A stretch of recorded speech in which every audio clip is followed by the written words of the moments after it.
Welcome back to Indira బాకా ఛానల్కి. ఈరోజు 10వ తరగతిలో 8వ పాఠం రాంపురం గ్రామ ఆర్థిక వ్యవస్థ. సో ఫస్ట్ టైం ఎవరైతే చూస్తున్నారో వాళ్ళు తప్పకుండా సబ్స్క్రైబ్ చేయండి, లైక్ చేయండి, షేర్ చేయండి. అండ్ కామెంట్ రాస్తున్న ప్రతి ఒక్కరికి నా మనస్ఫూర్తిగా ధన్యవాదాలు. అండ్ కామెంట్స్ అన్నీ చూస్తున్నానండి. అండ్ రిప్లై ఇవ్వడానికి టైం ఉండలేదు. అందుకే ఎవరో అమ్మగారు ఈగరం అని రాశారు. మీ అమ్మగారికి నా మనస్ఫూర్తిగా ధన్యవాదాలు తెలియజేసుకుంటున్నాను సార్. అది మీ అమ్మగారి అభిమానం. So thank you so much చెప్పండి మీ అమ్మగారికి.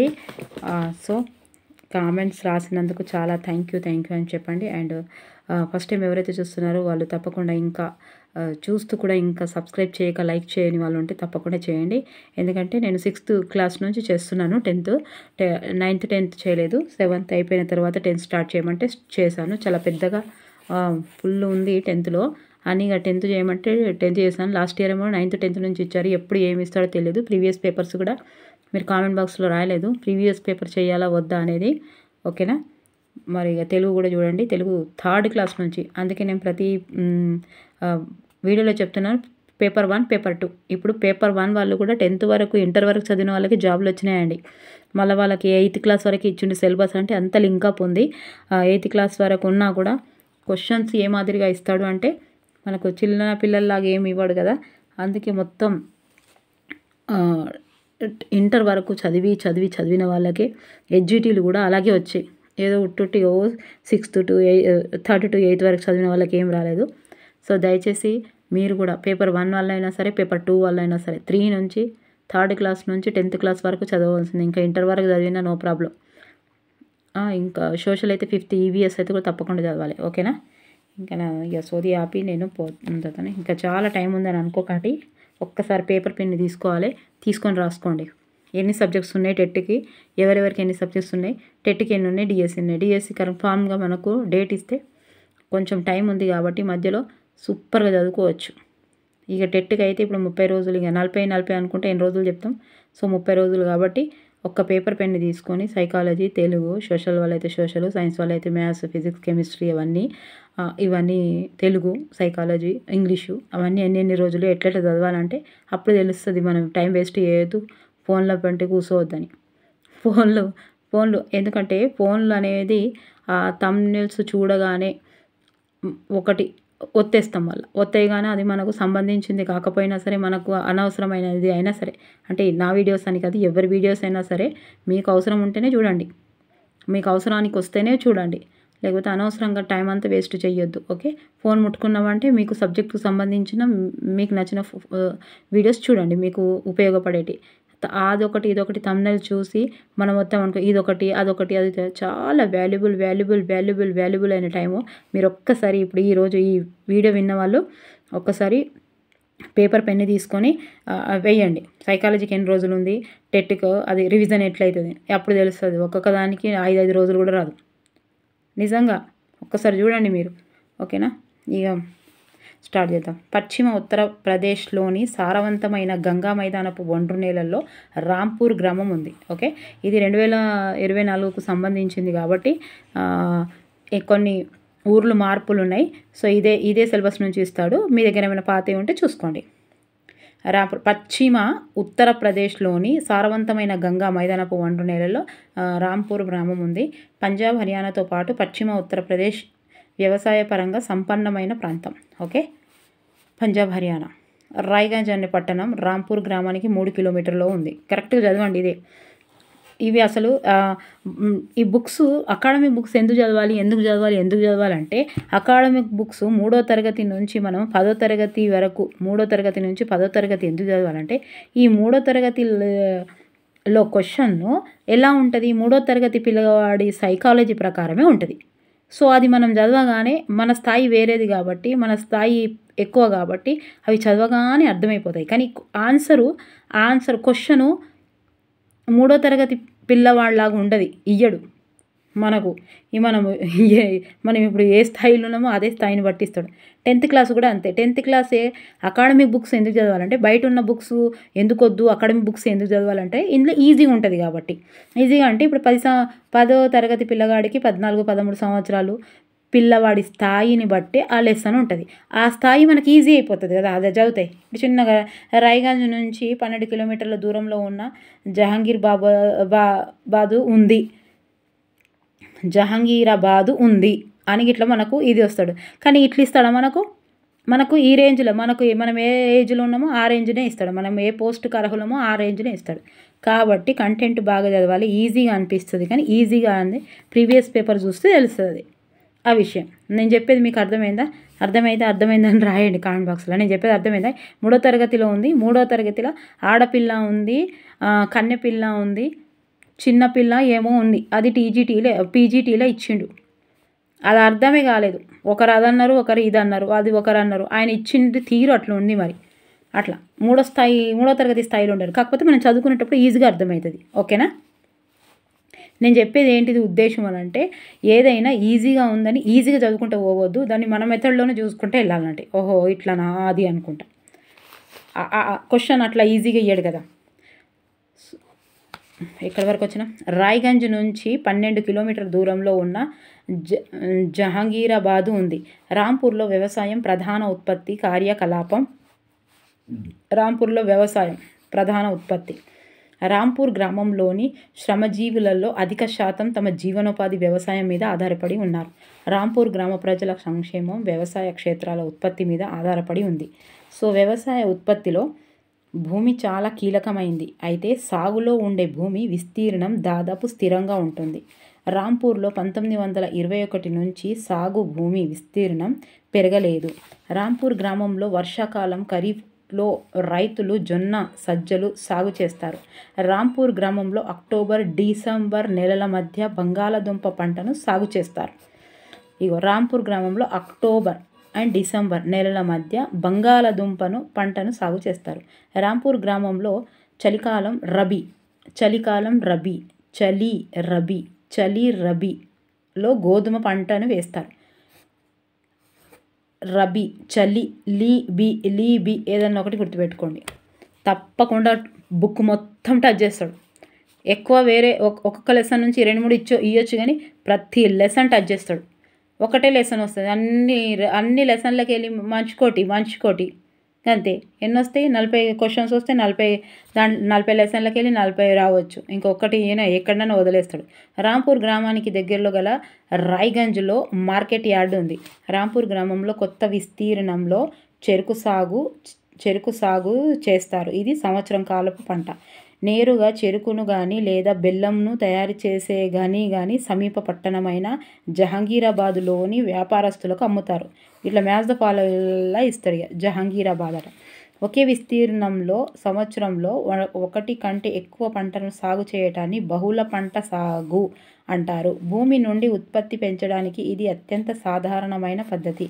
రాంపూర్ గ్రామంలో 3వ పంటగా బంగాళాదుంపను సాగు చేస్తారు. రాంపూర్ గ్రామంలో 3వ పంటగానట 3 బంగాళాదుంపను సాగు చేస్తారు. భూమిని కొలవటానికి హెక్టారును ప్రామాణిక కొలమానంగా ఉపయోగిస్తారు. భూమిని కొలవడానికి హెక్టారును ప్రామాణికంగా కొలమానంగా ఉపయోగిస్తారు. అయితే గ్రామాలలో ఎకరాలు, సెంట్లు, గుంటలు వంటి స్థానిక కొలమానాలు ఉన్నాయి. 1 హెక్టారు అనగా 2.5 ఎకరాలు. 1 హెక్టారు అంటే ఎంత? 2.5 ఎకరాలు. 1 హెక్టారు అంటే 10,000 చదరపు మీటర్లు. రాంపూర్ రైతుల బావుల నుంచి నీళ్లు పైకి తోడటానికి పర్షియన్ వీల్ అనే పరికరాన్ని ఉపయోగిస్తారు. ఏంటంటే పర్షియన్ వీల్. రాంపూర్ రైతులు బావుల నుంచి నీళ్లు పైకి తోడడానికి పర్షియన్ వీల్ అనే పరికరాన్ని ఉపయోగిస్తారు. 2 సార్లు 4 సార్లు చదివినామంటే, విన్నాము అంటే ఖచ్చితంగా ఆప్షన్లో వస్తే రాయగలుగుతాం. రాంపూర్ గ్రామంలో దాదాపు 50 సంవత్సరాల క్రితమే మొదటి బోరు బావులను ప్రభుత్వం ఏర్పాటు చేసింది. రాంపూర్ గ్రామంలో 1970 శతాబ్ది మధ్యకాలం నాటికి 264 హెక్టార్ల వ్యవసాయ భూమి సాగునీటి కిందికి వచ్చింది.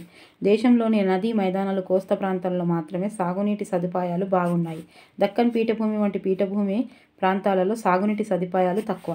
దేశంలోని సాగు విస్తీర్ణం 40% కంటే తక్కువ విస్తీర్ణానికి సాగునీటి సదుపాయం ఉంది. మిగిలిన ప్రాంతాలలో వ్యవసాయం ప్రధానంగా వర్షాధారం ఉంది. రసాయన ఎరువులు, పురుగుల మందులను అధిక అధికంగా ఇష్టానుసారంగా వాడినందువలన భూసారం తగ్గుతోంది. రాంపూర్ గ్రామం మాదిరిగానే భారతదేశం అంతటా సాగునీటికి ప్రధానంగా భూగర్భ జలాల మీదే ఆధారపడి ఉన్నారు. భారతదేశంలో సాగు విస్తీర్ణం 1950లో 120 మిలియన్ హెక్టార్లుగా, 1960లో 130 హెక్టార్లుగా, 20-30 పెరిగింది. 1970లో 80, 90, 2000, 2010, 2015 సంవత్సరాల్లో 140 హెక్టార్లుగా ఉంది. ఓకే, చూడండి. రాంపూర్ జనాభా 2660. ఇక్కడ వివిధ కులాలకు చెందిన 450 కుటుంబాలున్నాయి. 450. రాంపురం గ్రామ 50. 0 ఇంట్లో 0 ఉన్నది, రామ్లో 0 ఉంది, రామ్ 50లా. ఓకే, ఏదో ఒకటి గుర్తుంటుంది. గ్రామ జనాభాలో 3వ వంతు షెడ్యూల్ కులాల వారు ఉన్నారు. గ్రామ జనాభాతో 3వ వంతు షెడ్యూల్ కులాల వాళ్ళు ఉన్నారు. రాంపూర్లో 1/3 వంతు అంటే 150 కుటుంబాలకు భూమి లేదు. భూమి లేని వాళ్ళలో అధిక శాతం దళితులు. రాంపూర్ గ్రామంలో 2 హెక్టార్లకు మించి భూమి ఉన్న పెద్ద మధ్య తరగతి కుటుంబాలు 60 దాకా ఉన్నాయి. ఈ గ్రామాల్లో ఉన్న పెద్ద రైతుల్లో కొంతమందికి 10 హెక్టార్లకు మించి సాగు భూమి ఉంది. ఈ గ్రామాలలో 2 హెక్టార్ల కంటే తక్కువ భూమిని సాగు చేసే కుటుంబాలు 240 ఉన్నాయి. మన దేశంలో 2 హెక్టార్ల కంటే తక్కువ విస్తీర్ణం గల చిన్న రైతులు 87%, సాగు భూమి శాతం 48% ఉంది. మన దేశంలో 2 హెక్టార్ల కంటే ఎక్కువ విస్తీర్ణం గల మధ్యతరగతి పెద్ద రైతులు 13%, సాగు భూమి శాతం 52గా ఉంది. ప్రజలు అవసరమైన వస్తువులకు సేవలను అందించడమే ఉత్పత్తి ఉద్దేశం. వస్తువులు లేదా సేవలకు ఉత్పత్తి చేయడానికి ఉత్పత్తిదారులకు అనేక వస్తువులు కావాలి. అవి భూమి, శ్రామికులు, పెట్టుబడి మొదలైనవి. మొదటిగా భూమి, నీళ్లు, అడవులు, ఖనిజ లవణాల వంటి సహజ వనరులు కావాలి. రెండవది శ్రామికులు, అనగా పనిచేసే వాళ్ళు కావాలి. శ్రామికులు ఉత్పత్తికి అవసరమైన శ్రమను అందిస్తారు. మూడవది పెట్టుబడి, అనగా ఉత్పత్తి యొక్క అన్ని దశలలో అవసరమైన రకరకాల వస్తువుల పెట్టుబడులు. ఓకే, పనిముట్లు, యంత్రాలు, భవనాలు స్థిర పెట్టుబడి లేదా భౌతిక పెట్టుబడి అంటారు. ఇది ఉత్పత్తి ప్రక్రియతో అయిపోవు. అనేక సంవత్సరాల పాటు వస్తువుల ఉత్పత్తిలో ఉపయోగపడతాయి. ఇలా సంవత్సరాల తరబడి ఉపయోగపడేదాన్ని వాటికి కొంత మరమ్మత్తు, నిర్వహణ అవసరం అవుతాయి. ముడి సరుకుకు డబ్బుల అవసరాన్ని నిర్వాహక పెట్టుబడి అంటారు. యంత్రాలు, పరికరాలు, భవనాల వంటి భౌతిక ముడి సరుకులు డబ్బుల అవసరాన్ని నిర్వాహక పెట్టుబడి అంటారు. యంత్రాలు, పరికరాలు, భవనాలు వంటి భౌతిక పెట్టుబడికి ఇది భిన్నమైనది. ఉత్పత్తి ప్రక్రియలో ఇవి పూర్తిగా వినియోగించబడి చివరకు మిగలవు. నాలుగవది సాంకేతిక పరిజ్ఞానం. వ్యాపార దక్షత, భూమి, శ్రమ, భౌతిక పెట్టుబడిని ఉపయోగించుకొని సరుకులు లేదా సేవలు ఉత్పత్తి చేయడానికి ఉత్పత్తి ప్రక్రియను సంబంధించిన జ్ఞానము, ఆత్మవిశ్వాసము తప్పనిసరి. భౌతిక పెట్టుబడులు ఉన్నవాళ్ళు లేదా నియమించుకున్న మేనేజర్లు ఈ ప్రక్రియలో దోహదపడతారు.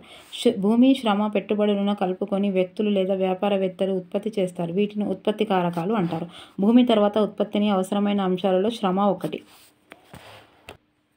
భూమి లేని కుటుంబాల నుంచి లేదా చిన్న రైతు కుటుంబాల నుంచి వ్యవసాయ కార్మికులు వస్తారు. తమ స్వంత పొలాల్లో పనిచేసే రైతుల మాదిరి కాకుండా వ్యవసాయ కూలీలకు భూమిలో పండించే పంటలపై ఎటువంటి హక్కు ఉండదు. దానికి బదులుగా వాళ్ళు చేసిన పనికి రైతు కూలీ చెల్లిస్తాడు. డబ్బు రూపేణా కానీ, వస్తు పంట రూపేణా కానీ కూలీ ఉండవచ్చు. ప్రాంతాన్ని బట్టి పంటను పండే కూలీలలో చాలా తేడా ఉంది. డిసెంబర్ 2011 వివిధ వ్యవసాయ పనులను ఉమ్మడి ఆంధ్రప్రదేశ్లో రోజువారీ కూలీ రేట్లు పురుషులకు 2011లో పురుషులకు దున్నటం కొరకు 214 రూపాయలు, విత్తటం కొరకు 197 రూపాయలు, కలుపు తీయటం కొరకు 215 రూపాయలు, కోత వరకు 164 రూపాయలు, పోత కొరకు 168 రూపాయలు, మార్పిడి కొరకు 152 రూపాయలు. ఇవి మ్యాచ్ ద ఫాలోయింగ్లో ఇవ్వచ్చు. ఓకేనా, ఒకసారి మళ్ళీ వినండి. డిసెంబర్ 2011లో వివిధ వ్యవసాయ పనులకు ఉమ్మడి ఆంధ్రప్రదేశ్లో రోజువారీ కూలీ రేట్లు: స్త్రీలకు విత్తనం కొరకు 150 రూపాయలు, ఇంకా తక్కువ. కలుపు తీయటం కొరకు 130 రూపాయలు, నాట్లు వేయడం కొరకు 140. ఇది అవరోహణ ఆరోహణ క్రమంలో రాయమని కూడా ఇవ్వచ్చు. 143 రూపాయలు. కోత కొరకు 126 రూపాయలు, పోత కొరకు 124 రూపాయలు, మార్పిడి కొరకు 118 రూపాయలు, పత్తి ఏరడం కొరకు 136 రూపాయలు ఉంది. సో చిన్న రైతుల మాదిరి కాకుండా మధ్య తరగతి పెద్ద రైతులకు సాధారణంగా వ్యవసాయ ఆదాయంలోని మిగుళ్ళు అందుబాటులో ఉంటాయి. రాంపూర్లో పనిచేసే వాళ్ళు 25% మంది మాత్రమే వ్యవసాయేతర పనుల్లో ఉన్నారు. రాంపూర్ గ్రామంలో కొన్ని కుటుంబాల పాల ఉత్పత్తి చేసి రాయ్గంజ్లో అమ్ముతారు. పాల ఉత్పత్తి రాయ్గంజ్లో అమ్ముతారు ఉత్పత్తిని. జహంగీర్బాద్కు చెందిన 2 వ్యాపారస్తులు రాయ్గంజ్ లోపల సేకరణ, శీతలీకరణ కేంద్రాలను ఏర్పాటు చేసి పాలను వీళ్ళు బులంద్ షహర్, ఢిల్లీ వంటి దూర ప్రదేశాలకు కూడా రవాణా చేస్తారు. పాడి పరిశ్రమలో భూమి, గ్రామంలో సొంత కొట్టం, షెడ్డు, కుటుంబం శ్రమ ప్రధానంగా మహిళలు గేదెల పోషణ మరి చూస్తారు. భౌతిక పెట్టుబడి పశువుల సంతలో కొన్న గేదెలు, నిర్వహణ పెట్టుబడి తమ భూమిలో నుంచి వచ్చిన పశువుల మేతతో పాటు కొన్న మందులు. ప్రస్తుతం రాంపూర్లో వస్తువుల తయారీ పరిశ్రమలో ఉపాధి పొందుతున్న వాళ్ళు 50 కంటే తక్కువ మంది ఉన్నారు. భారతదేశంలో 57% ఉన్న చిన్న రైతులు పెట్టుబడి దొరకటం కష్టంగా ఉంది. 2009-10లో భారతదేశంలోని ప్రతి 100 గ్రామీణ కార్మికులలో 32 మంది వ్యవసాయేతర పనుల్లో ఉన్నారు. MGNREGA మహాత్మాగాంధీ జాతీయ గ్రామీణ ఉపాధి హామీ పథకం గ్రామీణ కార్మికులకు ఉపాధి హామీ పథకం కొంత అదనపు ఆదాయాన్ని ఇచ్చింది. ఓకే, ఇక ఇక్కడి వరకు అయిపోయింది. మనం ఇప్పుడు ప్రాక్టీస్ బిట్స్ చూద్దాం. ఓకే, ప్రాక్టీస్ బిట్స్ అక్కడెక్కడ తడబడ్డా బుక్ చదివినాక కూడా అర్థం కాకపోతే ఇక్కడ పాయింట్ టు పాయింట్లో అర్థం కావాలి. పాయింట్ టు పాయింట్లో అర్థం కాలేదంటే ఇక్కడ అర్థం కావాలి. ఇక్కడ అర్థం కావాలంటే మళ్ళీ చదవాలి. భారతదేశంలో 2 హెక్టార్ల కంటే తక్కువ విస్తీర్ణాన్ని సాగు చేస్తున్న చిన్న రైతుల శాతం. 1వ సి 82%. రాంపూర్ గ్రామంలో 2 హెక్టార్ల కంటే తక్కువ భూమిని సాగు చేసే కుటుంబాలు ఎన్ని ఉన్నాయి? ఏ 240. భారతదేశంలో చిన్న రైతులు సాగు చేస్తున్న సాగు భూమి శాతం ఎంత? 48%. హెక్టారుకు డాష్ ఎకరాలు? హెక్టారుకు ఎంత? బి 2.5 ఎకరాలు. రాంపూర్ గ్రామంలో 3వ పంటగా ఈ పంటను సాగు చేస్తారు. ఏంది? బంగాళాదుంప కదా. ఎస్, బంగాళాదుంప. రాంపూర్ గ్రామంలో ఏ కాలంలో రైతులు జొన్న సజ్జలు సాగిస్తారు? 4వది వసంతకాలం. పశ్చిమ ఉత్తర ప్రదేశ్లోని సారవంతమైన గంగమైతనపు నేలల్లో రాంపూర్ గ్రామం ఉన్నది. ఒండ్రు నేలల్లో ఉంది. భారతదేశం 2 హెక్టార్ల కంటే ఎక్కువ విస్తీర్ణాన్ని సాగు చేస్తున్న మధ్యతరగతి పెద్ద రైతుల శాతం ఎంత? 3వది 13%. ఒక విస్తీర్ణంలో సంవత్సరంలో 1 కంటే ఎక్కువ పంటను సాగు చేయటాన్ని అంటారు. ఏ బహుళ పంటకు సాగు. మహాత్మాగాంధీ జాతీయ గ్రామీణ ఉపాధి పథకం ద్వారా ప్రభుత్వం కల్పించేది ఏంటిది? బి ఉపాధి హామీ. 1970 శతాబ్ది మధ్యకాలం నాటికి హెక్టార్ల వ్యవసాయం భూమి సాగునీటి కిందికి వస్తుంది. డి 264. రాయ్గంజ్ అనే పట్టణం రాంపూర్ గ్రామానికి ఎన్ని కిలోమీటర్ల దూరంలో ఉంది? 3 కిలోమీటర్ల దూరం. రాంపూర్ పరిసర ప్రాంతాల్లో అక్టోబర్-డిసెంబర్ నెలల మధ్య ఏ పంటను సాగిస్తారు? సి బంగాళాదుంపను. రాంపూర్ పరిసర ప్రాంతంలో చలికాలం రబీలో పండించే పంట ఏది? గోధుమ. 14వది ఏ గోధుమ. రాంపూర్ గ్రామంలో విద్యుత్ సౌకర్యం లేనప్పుడు రైతులు బావుల నుంచి నీళ్లు పైకి తోడడానికి ఈ పరికరాన్ని ఉపయోగిస్తారు. ఏ పరికరాన్ని ఉపయోగిస్తారు? Day Persian wheel. రాంపూర్ గ్రామంలో ఎంతమంది నివసిస్తున్నారు? బి 2660 మంది. హెక్టారుకు ఎన్ని చదరపు కిలోమీటర్లు? 10,000. రాంపూర్ గ్రామ పరిసరాల్లో ఉండే పెద్ద రైతులలో కొంతమందికి డాష్ హెక్టార్లు మించి సాగు భూమి ఉంది. 10. భూమికి కొలవడానికి ప్రామాణిక కొలమానము ఏ హెక్టారులు. రాంపూర్లో 1/3 అనగా ఎన్ని కుటుంబాలకు భూమి లేదు? ఏ 50. భారతదేశంలో వ్యవసాయంగా సంపన్నమైన ప్రాంతం? డి పైవన్నీ. పంజాబ్, హర్యానా, ఉత్తరప్రదేశ్. రాంపూర్లోని పనిచేసే వాళ్ళలో ఎంత శాతం మంది మాత్రమే వ్యవసాయేతర పనుల్లో ఉన్నారు? ఏ 25%. క్రింది ఏ పంట సంవత్సరకాలపు పంట? బి చెరుకు. రాంపూర్ గ్రామంలో ఏ సంవత్సరం నుండి సాగు భూమి విస్తీర్ణం పెరగలేదు? బి 1921. ఉత్పత్తి కారణానికి ఉదాహరణ? 25వది ఉత్పత్తి కారణానికి ఉదాహరణ ఎంత? 25. డి పైవన్నీ. భూమి, శ్రమ, భౌతిక పెట్టుబడులు, వ్యాపారవేత్తలు. ఆన్సర్ ఇస్ పైవన్నీ. ప్రస్తుతం రాంపూర్లో వస్తువుల తయారీ ఉత్పత్తి అంటే పరిశ్రమలో ఉపాధి పొందుతున్న వాళ్ళు డాష్ కంటే తక్కువ మంది ఉన్నారు. 26. డి. భారతదేశంలో డాష్ శాంతంగా ఉన్న చిన్న రైతులకు పెట్టుబడి దొరకటం కష్టంగా ఉంది. సి. 87%. భారతదేశ గ్రామాలలో డాష్ ప్రధాన ఉత్పత్తి కార్యకలాపం. బి. వ్యవసాయం. దేశంలో నేటికి కూడా సాగు విస్తీర్ణంలో ఎంత శాతం కంటే తక్కువ విస్తీర్ణాన్ని సాగునీటి సదుపాయం ఉంది. డి. 40. రాయ్గంజ్ నుంచి ఎన్ని కిలోమీటర్ల దూరంలో జహాంగీరాబాద్ పట్టణం ఉన్నది? 12. రాంపూర్ రైతులు రబీ కాలంలో పండించే పంట ఏది? ఏ. గోధుమ. దాదాపు డాష్ సంవత్సరాల క్రితమే మొదటి బోరు బావులను ప్రభుత్వం ఏర్పాటు చేసింది. డి. 50. రాంపూర్ గ్రామంలో వివిధ కులాలకు చెందిన కుటుంబాలు ఎన్ని ఉన్నాయి? సి. 450. కూలీలకు పని దొరకని రోజుల్లో డాష్ కింద పని ఇప్పించమని పంచాయతీతో దరఖాస్తు చేసుకుంటారు. సి. మహాత్మా గాంధీ జాతీయ గ్రామీణ ఉపాధి హామీ పథకం. 1929-10 భారతదేశంలోని ప్రతి 100 మంది గ్రామీణ కార్మికులలో ఎంతమంది వ్యవసాయేతర పనులు ఉన్నారు? 35. బి. 32. డాష్ కంటే ఎక్కువ భూమి గల రైతులను మధ్యతరగతి పెద్ద రైతులు అంటారు. బి. 2 హెక్టార్ల కంటే ఎక్కువ కంటే. రాంపూర్ నందు 2 హెక్టార్లు మించి భూమి ఉన్న పెద్ద మధ్యతరగతి కుటుంబాలు ఎన్ని ఉన్నాయి?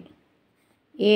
60 ఉన్నాయి. భారతదేశంలో మధ్యతరగతి పెద్ద రైతు సాగు చేస్తున్న సాగు భూమి శాతం ఎంత? సి. 52%. జతపరచుము. 2011 సంవత్సరంలో వివిధ వ్యవసాయ పనులు ఉమ్మడి ఆంధ్రప్రదేశ్లో పురుషులు ఇచ్చే రోజువారీ కూలీల నేను చెప్పలేదు మళ్ళీ గిఫ్ట్ ఇచ్చిండు. ఇది ఎన్నోది? అది 39వ. 39. 1, 2, 3, 4, 5, 6. 1వ ఈ దున్నటం. ఇంకా 214. ఇక తర్వాత విత్తడం ఇక 197. కలుపు తీయడం 3వది ఎఫ్ అట 215. ఇంకా కలుపుకు ₹1 ఎక్కువనే ఉన్నది. కోత కొరకు 24 వచ్చి కోత కొరకు సి. 164. పోత కొరకు డి. 168. తర్వాత మార్పిడి కొరకు 5వది.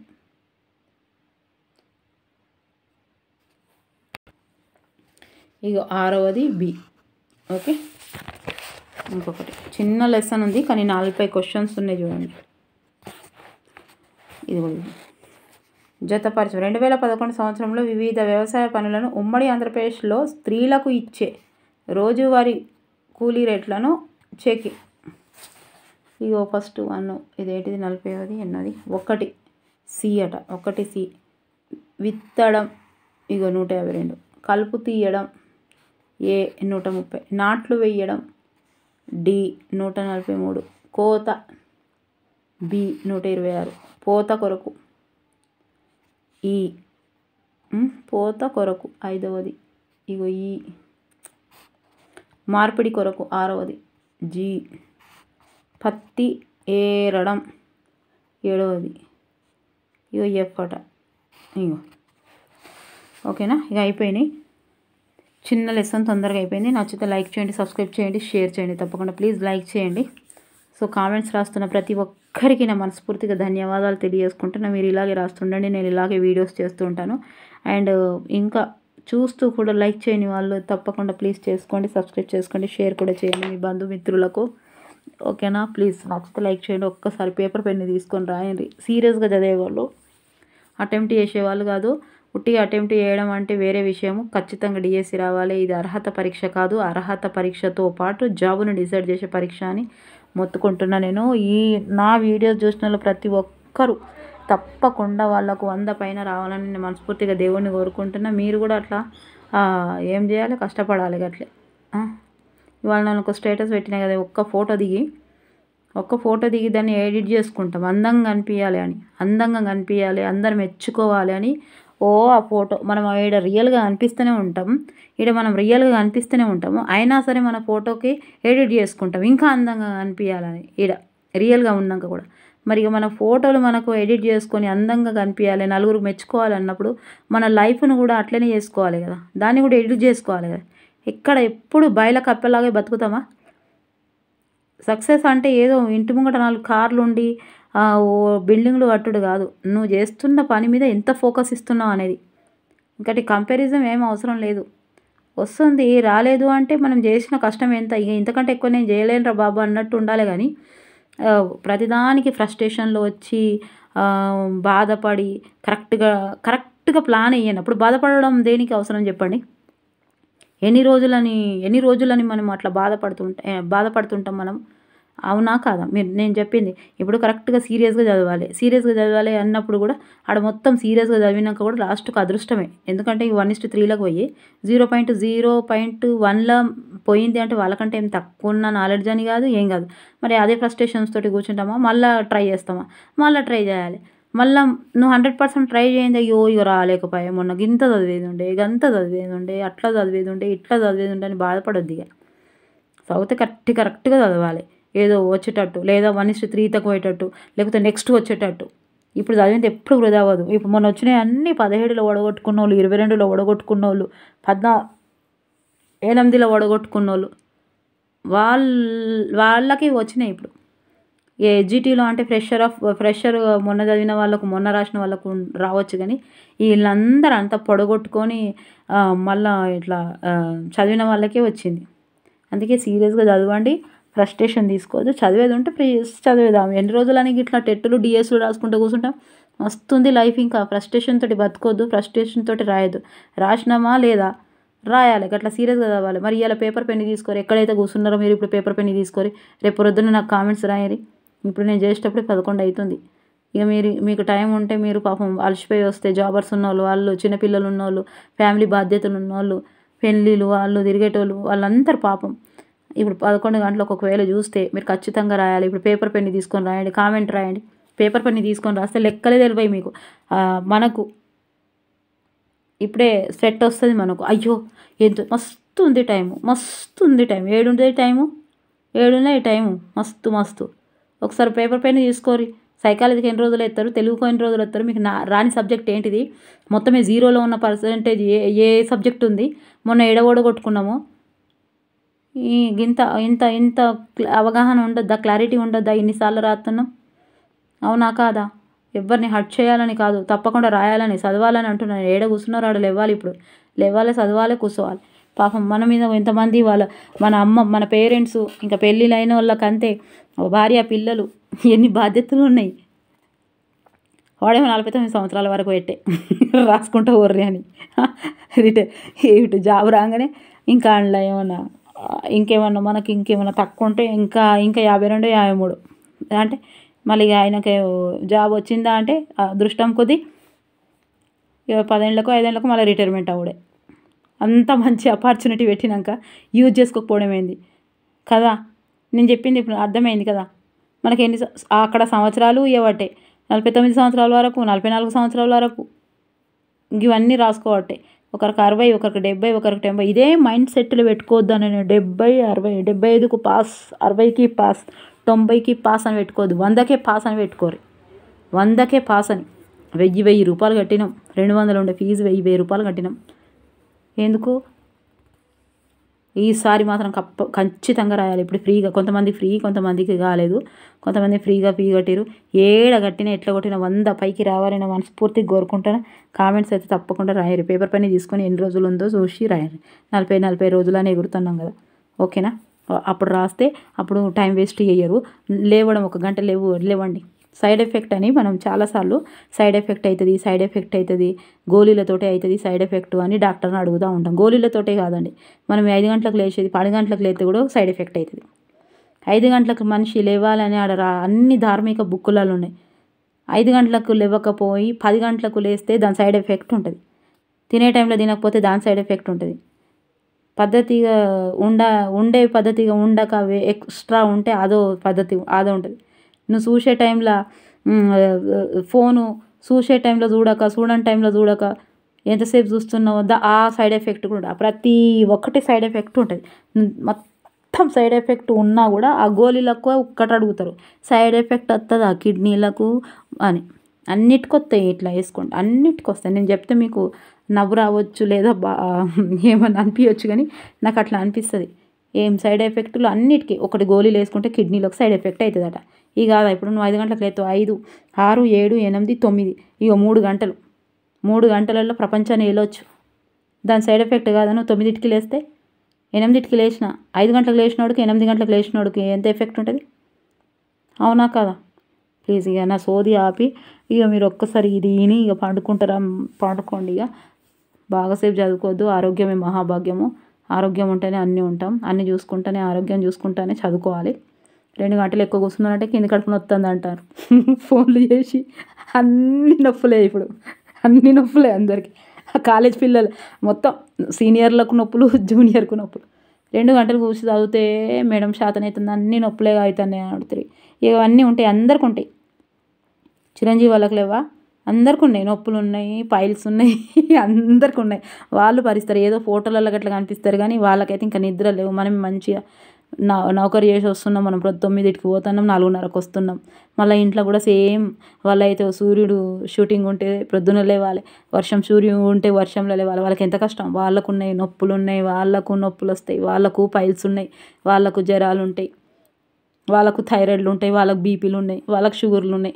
అయినా వాళ్ళు ఏం చేస్తారు? మనకు కనిపిస్తురా వాళ్ళు ఎంత యాక్టివ్గా ఉంటారు? మనం కూడా అట్లే ఉండాలి. దెబ్బ చిన్నదైతే చిన్నది అంటే చిన్నగా అవుతుంది, పెద్దది అంటే పెద్దగా అవుతుంది. అంతే. ఇప్పటికే సగం అయిపోయినాం, ఇంకేం. ప్లీజ్ ఎవరిని హర్ట్ చేస్తలేదు. నా ఏం లేదు, నా తాపత్రయం అంతా నా ఏమంటారు దాన్ని, ఈ చెప్పడానికి కారణం నా తాపత్రయం ఏం లేదు. నా వీడియోస్ చూస్తున్న ప్రతి ఒక్కరికి 100 మీద రావాలి, అంతే.